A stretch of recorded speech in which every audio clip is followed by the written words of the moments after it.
This is one of the absolute dumbest things I have ever seen a Tesla vehicle owner do. He says, I have owned my Tesla for less than a year, and within the last 6 months, it has twice attempted to drive directly into a passing train while in FSD mode. The most recent incident occurred on May 8th of this year, and I have dashcam footage from that event proving that he's an idiot.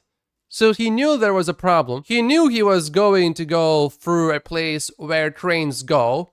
And look at this visibility. It's not exactly great. So he's not paying attention. And I am seeing this thing seconds before it's too late to intervene. Let's count together. Okay. Now it's flashing. Stop, stop, stop, stop, stop, stop, stop. By the way, this guy is not the driver. He just reposted this from someplace else. James just commented on FSD, and I agree with what he's saying here. One thing I would emphasize, I think that early adopters of FSD, especially ones that have been testers for years, have or would have a higher tolerance for irregular FSD driving behaviors than the average person who is trying it for the first time and making a buying decision. Early adopters enjoy living on the leading edge of technology. The average person will need to see a lot of value in it before paying $100 a month for it, so the bar for Tesla is higher. The implications are that adoption may remain quite low for some time before suddenly increasing very quickly in a very short period of time. But that will require a lot more progression on both interventions and on comfort. You know, like for example, the next version improving the number of interventions by 5 to 10 times. So if that happens a few more times in the next few months, the value proposition is going to get a lot better. And here's some good news. More than 80% of the Tesla vehicles in the US and Canada now have FSD V12 installed.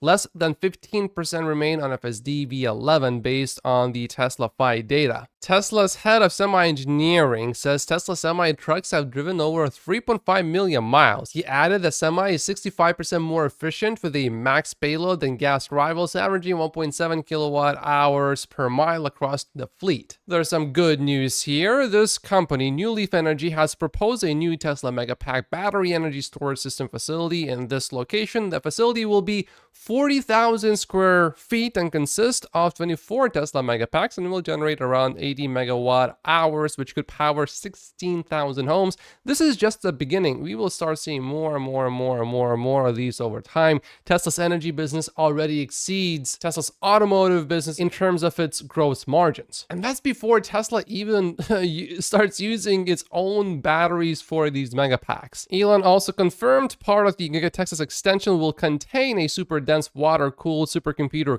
cluster. So that's obviously going to help FSD development. We have heard rumors about this thing already, and now it's being confirmed officially by Elon Musk. This is fairly big news. I mean, we expected it, we knew about it, but it's now basically official. We don't know if it's going to be Dojo or Nvidia, maybe both. Also, electricity prices are lower in Texas, so it does make sense to go there. This is Giga Texas, and that circle is where it's going to be. Of course, this is proof that Tesla is just a car company. I mean, a car company that's building giant computer clusters in its car-only factories, right? What is going on here? Indonesia's senior minister says Elon Musk will consider building an EV battery plant in Indonesia after meeting with the president. Now, we have heard about this about 2 years ago now, and nothing happened. For about 6 months, 2 years ago, we heard a lot about it nonstop, and then silence. Nothing. And now this thing is coming out. Now, who exactly from Indonesia is saying that? Well, it's also Indonesia's coordinating minister of investment, or I guess it's the same minister. And also before, we have seen Indonesian officials visit the US and meet with Elon Musk. I think it was the president that did that. That was a while ago.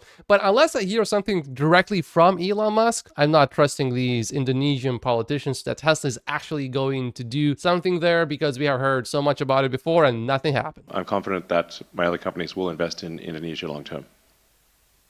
So thank you. Okay, so Tesla will invest probably in Indonesia, but in the long term, when exactly is that? Is that next year, 5 years from now, 10 years from now? We'll find out. We have been having a lot of protests against Tesla in Germany, and now there's this proposed Tesla Megapack facility in New York, which draws a lot of concerns from local residents. So are we gonna have more protests, but in New York this time? This is the same project that I mentioned just a little bit earlier.